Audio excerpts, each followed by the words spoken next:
Listen to Scott Bessent, who is the Treasury Secretary and an openly gay man, talking about what Kamala Harris had to say. Three things, Maria. First, it shows her emphasis on identity politics, and the American people have moved on.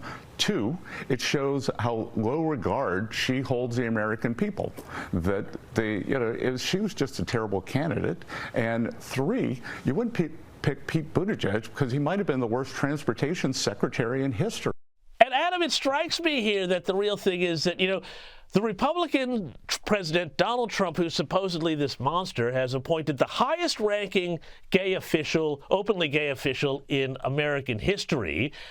Kamala Harris is saying, oh, we can't do that because it's too risky. Which side of politics is really the politics of merit and inclusion here? Well, actually, the side of politics right now about merit and inclusion is coming from the right. But what I would say is this is about identity matters only when it matches your persuasion, only when it matches the language that's coming from that particular person. If this particular person is Black and conservative and they're the first of whatever, they don't count. And that's how you end up with unremarkable presidential candidates like Kamala Harris, who even when I was a Democrat, thought she was an unimpressive politician, even as a senator. So this is what ends up happening.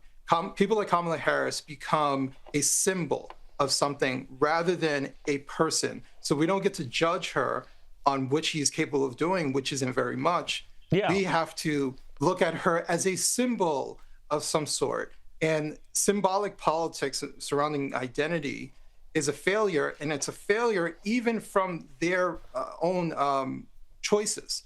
They purposely chose not to choose Pete Buttigieg. Oh, well, they purposely chose that. They purposely chose to pick somebody on identity, not merit.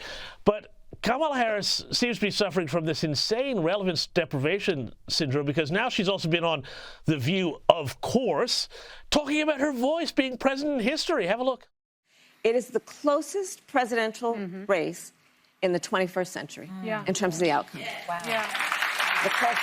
Yeah. Say that again, because he likes to say over and over again he's got a mandate. And that's part of why I wrote this book, because history will talk about this race. Yeah. It is part of American history. And it was important to me that when history is written, that my voice be present. I don't know. I sort of recall it being a bit of an electoral college blowout. But, what about this, her voice being president in history? This is the ego and the delusion here, Adam. Well, not just delusion. What she is doing is very much so loser rhetoric. Only losers talk about how close they came to winning. And you know what winners do? Win. Winners win. It doesn't matter if it's by an inch or not. They won. And so what she is doing is going around with this book with loser language, giving loser conversations to loser networks and loser TV shows. And they're all clapping their hands sympathetic to her because you were just so close. Oh, if only these racists just came out and voted for you just one more time. Like, she ran a doomed campaign. Everyone knew that this was going to happen.